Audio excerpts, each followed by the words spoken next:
அஸ்ஸலாமு அலைக்கும் வரஹ்மத்துல்லாஹி வபரகாத்துஹு. கணியத்திற்குரிய மாணவர்களே, மாணவிகளே, அல்லாஹுடைய மிகப்பெரிய கிருபையின் காரணமாக நூருல் ஈதாஹ் என்ற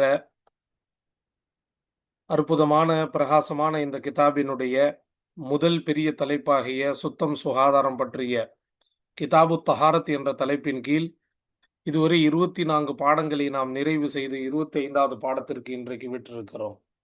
அல்ஹம்துலில்லாஹ்.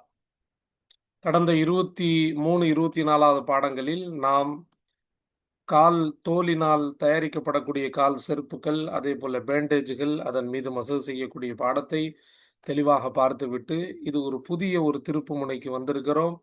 பெண்கள் சார்ந்த தனிப்பட்ட ஒரு இயற்கை சார்ந்த ஒரு சட்டத்திட்டங்கள், அதற்கான தூய்மை சுகாதாரம், அதில் ஏற்படக்கூடிய ஷரியத்தினுடைய சட்டங்களை பார்க்க வருகிறோம்.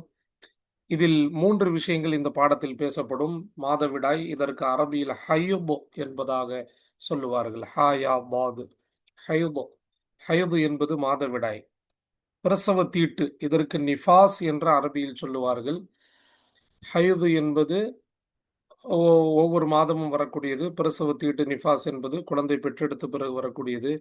3வது இஸ்திஹாதா, நோயாளி பெண்களுக்கு வரக்கூடிய அதிகப்படியான இரத்தப்போக்கிற்கு அரபியில் இஸ்திஹாதா என்றும் தமிழில் இரத்தப்போக்கு என்றும் சொல்லப்படுகிறது. இந்த 3 விஷயங்களை இந்த பாடத்தின் மூலமாக நாம் தொடராக பார்க்க இருக்கிறோம். அல்ஹம்துலில்லாஹ். அல்லாஹுடைய கிருபையினால் இந்த சேவைகள் எவ்வித தொய்வின்றி தொடர்ந்து நடைபெறுவதற்காக துவா செய்யுங்கள். இன்னும் நமது ரகீப் கல்வி அறக்கட்டளைக்கு ஆதரவுகள் தாருங்கள். அக்கௌண்ட் விபரமும் QR ஸ்கேனிங் கோடும் தங்களுக்காண்டி வழங்கப்பட்டுள்ளன. நன்மையில் ஒன்று சேருவோம், முந்திக் கொள்வோம். அல்லாஹு தாலா நல்லருள் புரிவானாக. அல்ஹம்துலில்லாஹ். இந்த பாடத்தினுடைய தலைப்பை நாம் பார்ப்போம். பாபுல் ஹைதி ஒன் நிஃபாசி. பாபுல் ஹைதி ஒன் நிஃபாஸ். ஒன் நிஃபாஸ். பாப் என்ற தலைப்பே ஒரு புதிய மாற்றத்திற்குரிய ஒரு பாடம் வரும் பொழுது பாப் என்று கொண்டு வருவார்கள். எந்த மாற்றமும் இல்லாத ஒரே மாதிரியான பாடங்கள் வரும் பொழுது ஃபஸ்ல் என்று தலைப்பிடுவார்கள். ஒரு தனிப்பட்ட ஒரு பகுதியாக இது இருப்பதால் கிதாபு தஹாரத்தில பாப் என்ற ஒரு வார்த்தையை கொண்டு பாடத்தை துவங்குகிறார்கள். அல் ஹைதி ஒன் நிஃபாசி, மாதவிடாய் மேலும் பிரசவ தீட்டை பற்றிய உண்டான பாடம். வேறு சில நுஸ்காக்களில் வல் இஸ்திஹாதா என்றும் இந்த இடத்தில் தலைப்பில் வருகிறது. அதிக இரத்த போக்கு சம்பந்தப்பட்ட பாடம் என்பதாக சொல்றாங்க. வாருங்கள், ஹைது என்றால் என்ன, நிஃபாஸ் என்றால் என்ன என்பதை நாம் பார்க்க வேண்டும். இதனுடைய டெஃபினேஷன், ஹைது என்பது ஹாத யஹைது. ஹாத அப்படின்னா வலிந்து ஓடியது. யஹைது என்றால் வலிந்து ஓடுதல், வலிந்து ஓடும். ஹைது என்றால் வலிந்து ஓடுதல். லொகத்திலே ஹைது என்றால் வலிந்து ஓடுதல் என்ற பொருள்பட இருக்கிறது. ஷரியத்தினுடைய வளமையில் இஸ்திலாஹு ஷரியாவில் ஹைது என்றால் என்ன? ஹைது என்பது ஹுவ தமுன் யஹ்ருஜு மின் ரஹ்மி பாலிகத்தின் என்று தொடராக சொல்லுவார்கள். பருவ வயது எத்திய ஒரு பெண்மணியினுடைய கர்ப்பப்பையிலிருந்து வெளியே வரக்கூடிய ரத்தம், அதுவும் ஒரு பெண்ணுடைய முன் துவாரத்திலிருந்து, மின் குபுலிஹா அப்படின்னு வருது. பருவ வயது எத்திய ஒரு பெண்மணியின் முன் துவாரத்திலிருந்து வெளியே வரக்கூடிய உதிரப்போக்கு, மாதவிடாய் போக்கு. பருவ வயது எத்தியிருக்க வேண்டும். ஷரியாத்தில் இதற்கான குறைந்த வயது வரம்பு 9 ஆரம்பிக்கப்படுகிறது. 9க்கு கீழ் வரக்கூடியது ஹைதாக பார்க்கப்படாது. குறைந்தபட்சம் சில பெண்கள் 12 வயதில், சில பெண்கள் 13 வயதில் கூட பருவ வயது எத்தலாம். ஆனால் சீக்கிரம் வருகிறது என்றால் அதிகபட்ச வரம்பு 9 வயது என்று கணக்கிட்டிருக்கிறார்கள். 9 வயது முதல் ஏறக்குறைய 55 வரை, 55 வயது வரை உள்ள அந்த பெண்களுக்கு வரக்கூடிய மாதாந்திர போக்குதான் அல் ஹைது. அப்போ பெண்ணுடைய பருவ வயது எத்திய ஒரு பெண்மணியினுடைய கர்ப்பப்பையிலிருந்து வெளியே வருவது, முன்துவாரத்திலிருந்து வெளியே வருவது, வயது வரம்பு குறைந்தபட்சம் 9, அதிகபட்சம் 55.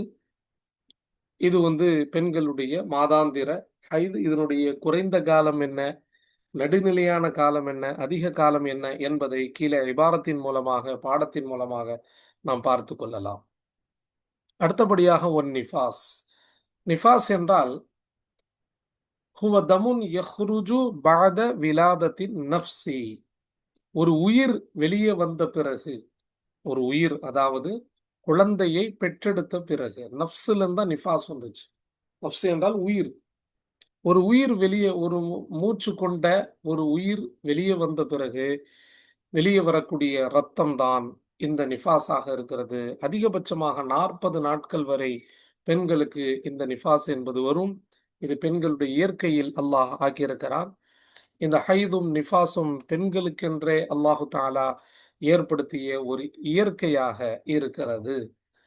இது அல்லாஹுடைய இயற்கை. இது குறையுள்ளதாக இல்லை. இந்த இயற்கையிலேயே அல்லாஹு தாலா பெண்களை படைத்திருக்கிறான். ஹதரத் ஹவ்வா அலைஹிஸ்ஸலாம் அவர்கள் முதல் கொண்டு உலகில் வாழ்ந்த எல்லா பெண்களுக்கும் இந்த நிலையை அல்லாஹ் ஏற்படுத்தியிருக்கின்றான். அப்ப நிஃபாஸ் என்றால் குழந்தை பெற்றெடுத்த பிறகு அதிகபட்சமாக 40 நாட்களை வரை வரக்கூடிய ஒரு இரத்தம். பொதுவாகவே பெண்கள் கர்ப்பிணியாகிவிட்டால் மாதாந்திர அந்த போக்கு என்பது ஏற்படாது.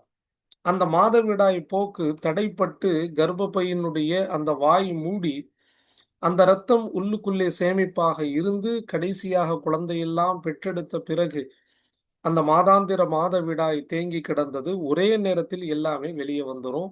இவ்வாறு வெளியே வருவது நோய்க்கான அடையாளம் கிடையாது. இது பெண்களுக்கு இயற்கையாகவே வரக்கூடிய இரத்தம். இதில் குறை ஏற்பட்டால்தான் அது நோயாக பார்க்கப்படுகிறது. பரிபூர்ணமாக இந்த இரத்தப்போக்கு ஏற்படுவது நோய்க்கான அடையாளமாக இல்லை. எனவே இந்த நாட்களில் பெண்களுக்கு தொழுகையும் இல்லை, ஒன்றும் இல்லை. அந்த சட்டங்களை தான் இந்த இடத்தில் நாம் பார்க்க இருக்கின்றோம். பொதுவாக ஹைது நிஃபாஸுடைய விஷயத்திலே ஷரியத்தை முஹம்மதியா ஸல்லல்லாஹு அலைஹி வஸல்லம் ரசூலுல்லாஹுடைய உம்மத்திற்கு அல்லாஹ் நடுநிலையை கொடுத்திருக்கிறான். யூதர்களுடைய வளமை மாதவிடாய் பெண்களை அறவே தன் வீட்டில் கூட அனுமதிக்காத அளவுக்கு துரத்தி விடுவது, வீட்டை விட்டு வெளியாக்குவது, தனி படுக்கை அமைத்து அவர்களை எவ்விதத்திலும் எந்த பொருளையும் தொடவிடாமல் இருப்பது. இதே நசாராக்கள் என்ற கிறிஸ்தவர்களுடைய வளமை இந்த நேரங்களிலும் கூட பெண்களிடம் உடல் உறவு கொள்வது. இது இரண்டுமே இங்கே அனுமதிக்கப்படவில்லை. முற்றிலுமாக உதறி தள்ளுதல் இதுவும் கூடாது, உடல் உறவு கொள்ளுதல் இதுவும் கூடாது. இந்த இரண்டிற்கு நடுநிலை தான் இஸ்லாம். உடல் உறவை தவிர அருகாமையில் படுப்பதும், அவர்களிடம் விளையாடுவதும், அந்த அந்த தன்மை கொண்ட பெண்களிடம் பேசுவதும், உறவாடுவதும் அனைத்தும் அனுமதி. ஆனால் புணர்ச்சி மட்டும் இங்கே ஹராமாக்கப்பட்டிருக்கிறது.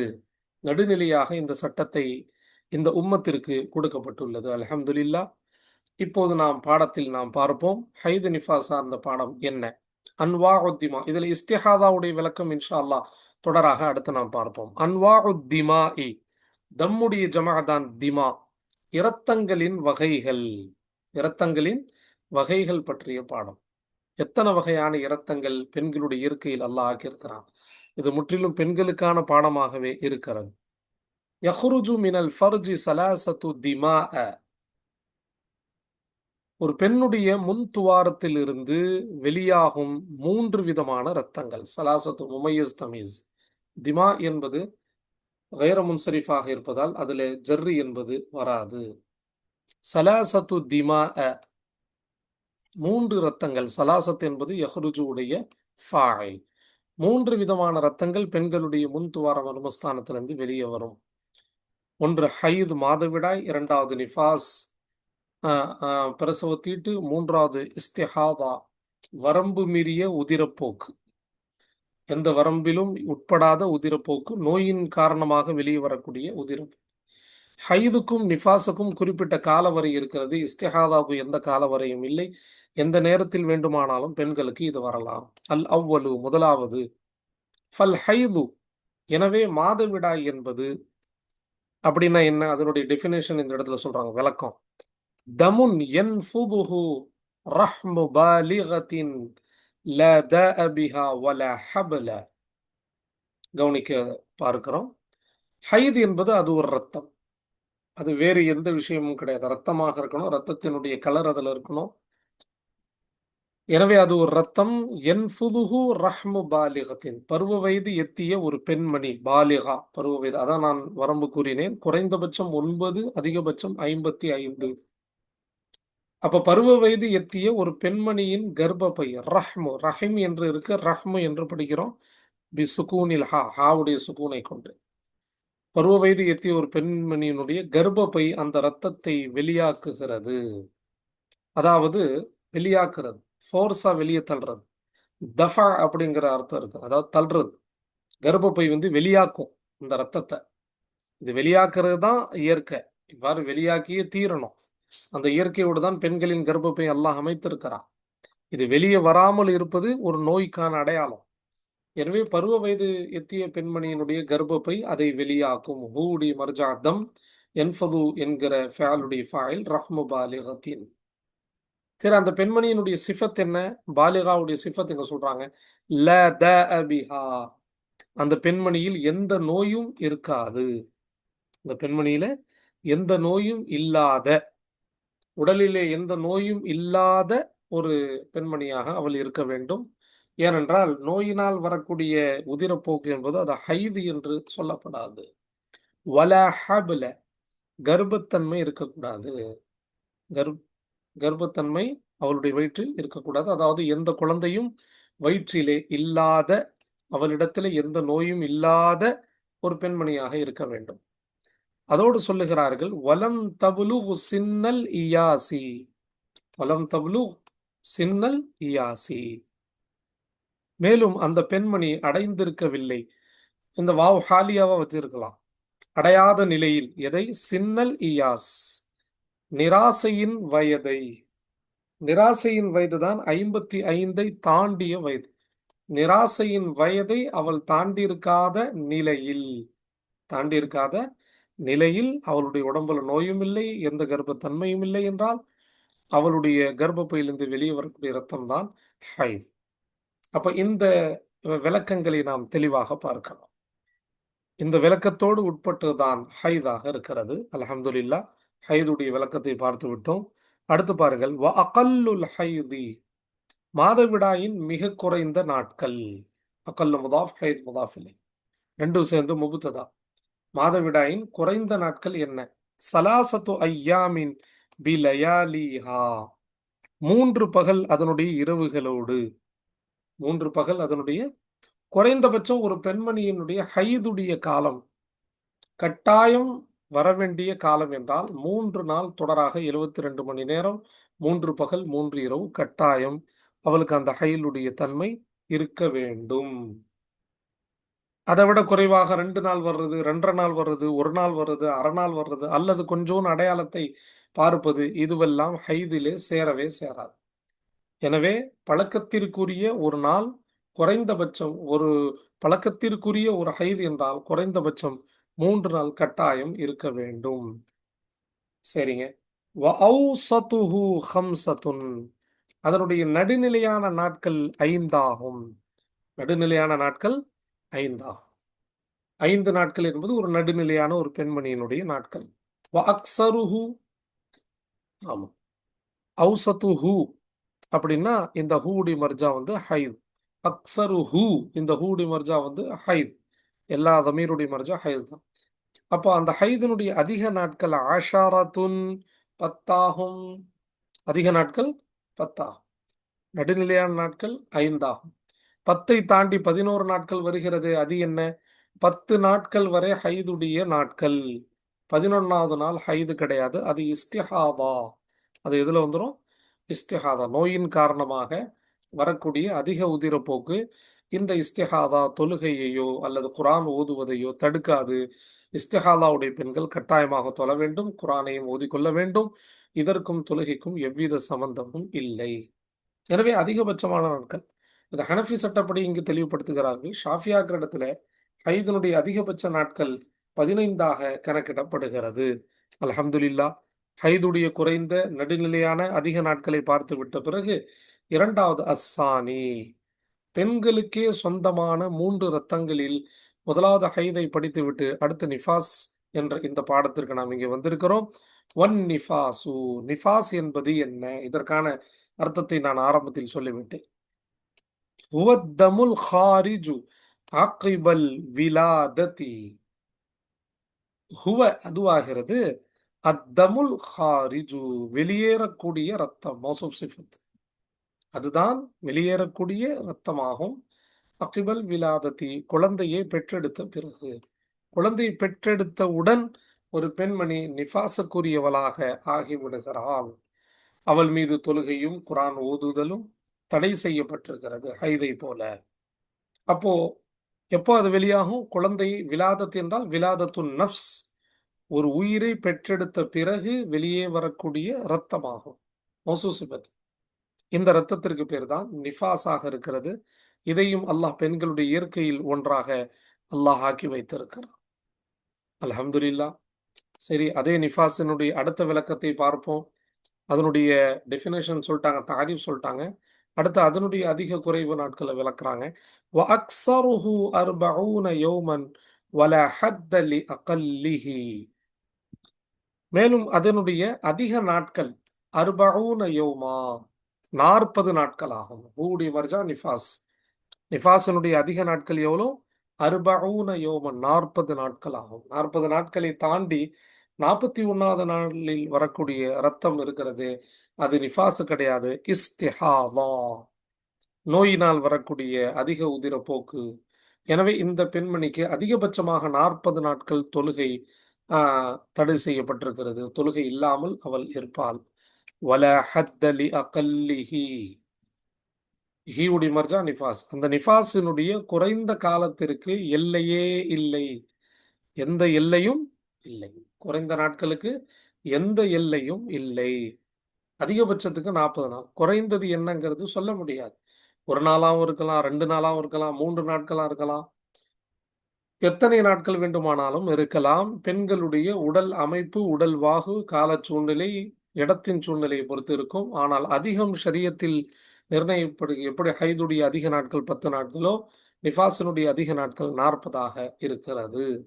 அல்ஹம்துலில்லாஹ். வழமையாக பெண்களுக்கு இருக்கக்கூடிய நோய் அல்லாத ஒரு இரத்தத்தை நாம் பார்த்து விட்டோம். அடுத்ததாக நோய்க்கான அடையாளமான இஸ்திஹாதாவை அடுத்து பார்க்க இருக்கின்றோம். இந்த 3 இரத்தங்களில் இந்த இஸ்திஹாதா என்பது ஒரு தனிப்பட்ட தன்மையை கொண்டது.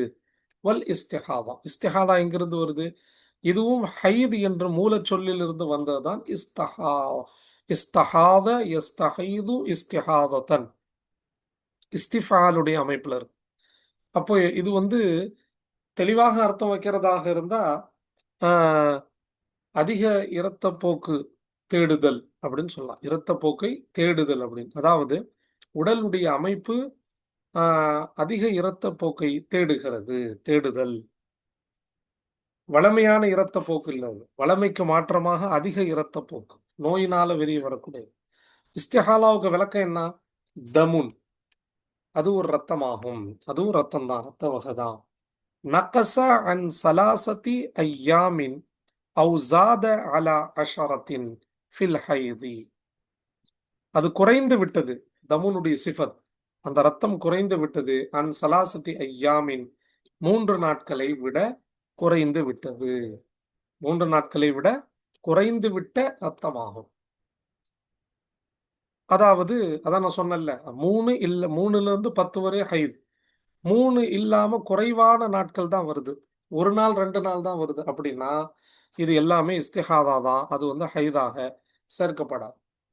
வளமையாகவே ஒரு பெண்மணிக்கு 3 நாட்களை விட குறைவாகவே மாசம் வருதுன்னா இது ஏதோ ஒரு நோய்க்கான அடையாளமாகவே பார்க்கப்படுகிறது. ஷரியத்துடைய பார்வையில் ஹைதுக்கு குறைந்தபட்சம் 3 நாட்கள் கட்டாயமாகும் என்பதை இங்கே தெளிவுபடுத்தி விட்டார்கள். எனவே 3 நாட்களை விட குறைந்து விட்டதே அத்தகைய இரத்தத்திற்கு இஸ்திஹாலா என்று சொல்லப்படும். இதனுடைய ஹுக்கும், இதனுடைய ஷரியத்தினுடைய சட்டம் அடுத்ததாக இன்ஷா அல்லாஹ் சொல்லுவார்கள்.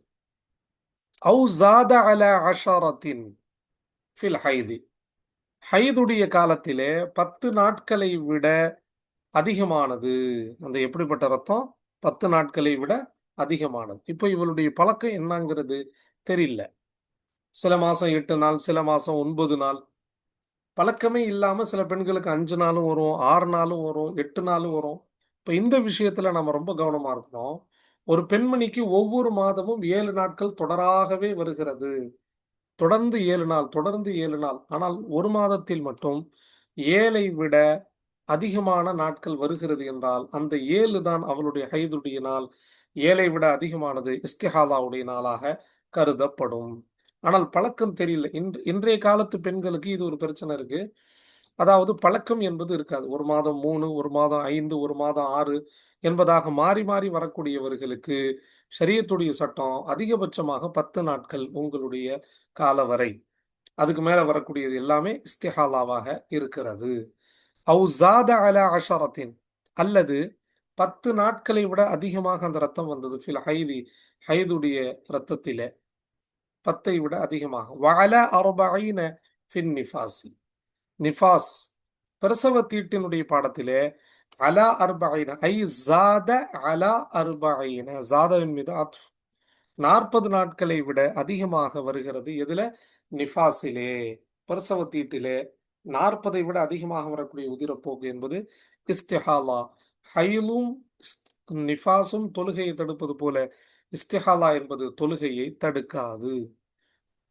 பாருங்கள், அடுத்து நாம் பார்ப்போம். முத்தத்து துஹுரி, முத்தத்து துஹுரி சுகாதாரத்தின் காலவரை.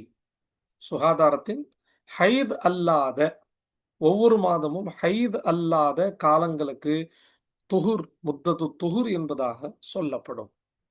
ஹைதுக்கு அப்படியே எதிர்மறை வார்த்தை துஹுர், துஹுருக்கு எதிர்மறை வார்த்தை ஹைத். அப்போ ஹைத் அல்லாத இதர நாட்கள், எஞ்சிய நாட்கள் இருக்கிறது, அந்த நாட்களை பற்றியும் இங்கே நாம் பார்க்க வேண்டும்.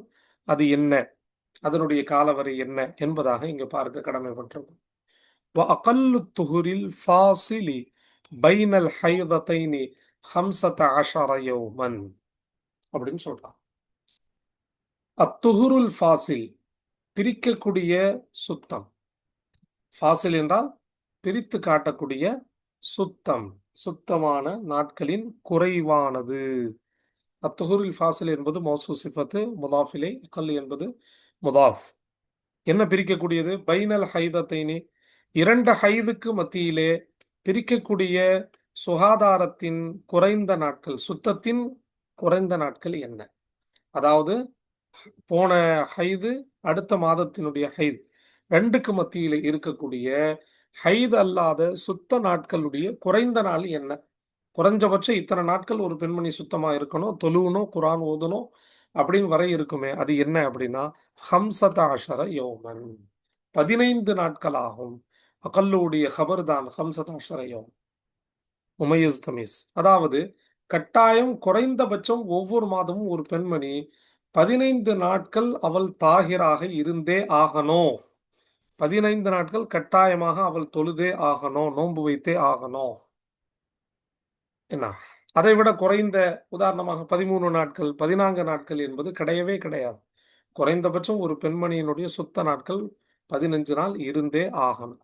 அதிகத்திற்கு பிரச்சனை சொல்றாங்க பாருங்க. வல ஹத்த லி அக்ஸரிஹி, அதை விட அதிகமானதற்கு எந்த எல்லையும் இல்லை. வல ஹத்த லி அக்ஸரிஹின்னா என்ன அர்த்தம்? அதிகமானதற்கு எந்த எல்லையும் இல்லை அப்படிங்கிறாங்க. அப்படின்னா என்ன அர்த்தம்? அதை விட அதிகமாக இருக்கலாம். 17 இருக்கலாம், 18 இருக்கலாம், 19 இருக்கலாம், 20 இருக்கலாம், ஏன் 25 கூட இருக்கலாம். நல்லா கவனமா பார்க்கணும். என்ன இருக்கலாம்? 25 நாட்கள் துஹுருடைய காலங்களாக இருக்கலாம். அப்படின்னா அப்ப ஆப்போசிட்ல ஹைதுடைய நாள் 5, ஹைதுடைய நாள் 5 அப்படின்னா 30ல 5 மைனஸ் பண்ணிட்டோம்னா பாக்கி 25 நாட்கள் துஹுர். ஏன் 27 நாட்கள் கூட துஹுருடைய நாட்களாக இருக்கலாம். பாக்கி 3 நாள் என்னது? ஹைது. 27 நாட்கள் துஹுருடைய காலம் அப்படியும் இருக்கலாம். அல்லது 25 + 15, 27 + 3 அப்படி இருக்கலாம். எப்படி வேணாலும் இருக்கலாம். ஆனா 15 விட குறைவாக இருக்கவே கூடாது. கட்டாயம் ஒரு பெண்மணி 15 நாட்கள் ரமதானுடைய நோன்பு வச்சு ஆகணும். இல்லை என்றால் 15 நாட்கள் அவள் தொழுதே ஆகணும், குரான் ஓதி ஆகணும். சரி, சொல்றாங்க வலா ஹத் அலி அக்ஸரிஹி, அதை விட அதிகத்திற்கு எந்த எல்லையும் இல்லை.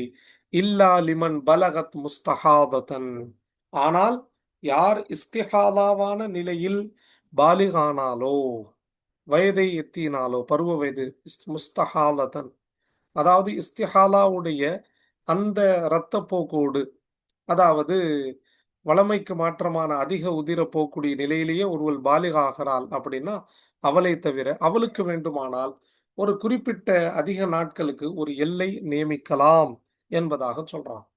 அவளுக்கு வேண்டுமானால் அந்த எல்லையை நாம் என்ன செய்யலாம்? நியமிக்கலாம். ஆனால் மற்ற பெண்களுக்கு யாருக்கும் அதிகத்திற்கு எந்த எல்லையும் இல்லை.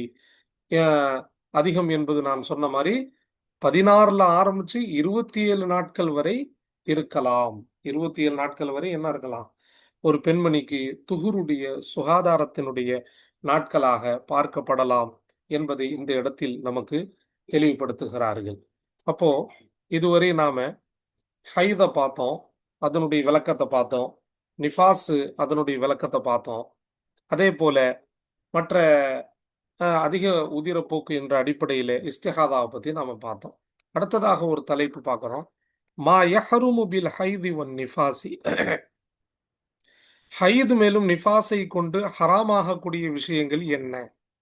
மா எந்த விஷயம் யஹ்ருமு ஹராமாகும் பில் ஹைதி வன் நிஃபாஸ். ஹைது மேலும் நிஃபாஸின் காரணமாக எந்த ஒரு அமல், எந்த ஒரு செயல் நமக்கு ஹராமாகும்? மா இஸ்திஃபாமியாவாக வைத்துக் கொள்ளலாம். கேள்வி. அப்போ இந்த இடத்துல என்னென்ன காரியங்கள் ஒரு ஹாயிதாவான அல்லது நிஃபாஸ் வரக்கூடிய பெண்மணி செய்யக்கூடாது, ஹராமாக்கப்பட்டிருக்கிறது என்பதை இங்கே 8 விஷயங்களாக நமக்கு வகுத்து கொடுக்கிறார்கள். தொடராக நாம் பார்ப்போம். அந்த விஷயத்தை தான் இந்த பாடத்தில் சொல்லுகிறார்கள். வயஹருமு பில் ஹைதி வன் நிஃபாஸ். ஹைத் மேலும் நிஃபாஸை கொண்டு ஹராம் ஆகின்றது சமானியத்து அஷியா, 8 விஷயங்கள் ஹராம் ஆகின்றது. அந்த பெண்மணிகளுக்கு 8 காரியங்கள் ஹராம் ஆகின்றது. யஹருமுடைய ஃபாயில் சமானியத்து அஷியா. பொதுவாக கைர ஜவில் உக்கூல் கவனமாக பார்க்குறோம். கைர அறிவில்லாத கைர ஜவில் உக்கூல் முன்னஸாக இருந்தாலும் அதனுடைய ஃபேலை முதக்கராக பயன்படுத்துவது கூடும். ஆனால் ஜவில் உக்கூல் முன்னஸாக இருந்தால் ஃபேலும் முன்னஸாக தான் வரணும். அப்போ 8 விஷயங்கள் ஹைத் மேலும் நிஃபாஸை கொண்டு ஹராம் ஆகின்றன. அல் அவ்வலு முதலாவது அஸ்ஸலாத்து, தொழுகை என்பது ஹராமாகிறது. அந்த பெண்மணிக்கு தொழுகை என்பது கிடையாது. ஹைதுடைய காலங்களில் தொழுகை இல்லை. கவனமாக பார்க்குறோம்.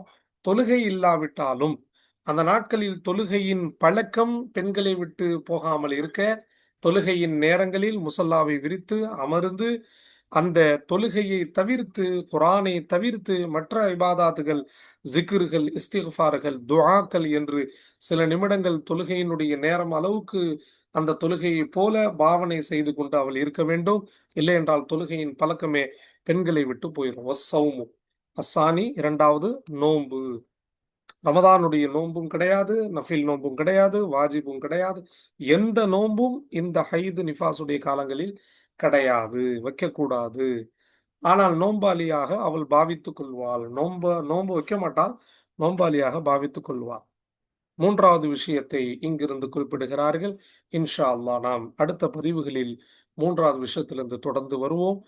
அல்லாஹு தஆலா நமக்கு விளங்கும் திறனை தருவானாக. அஸ்ஸலாமு அலைக்கும் வரஹ்மத்துல்லாஹி வபரகாத்துஹு.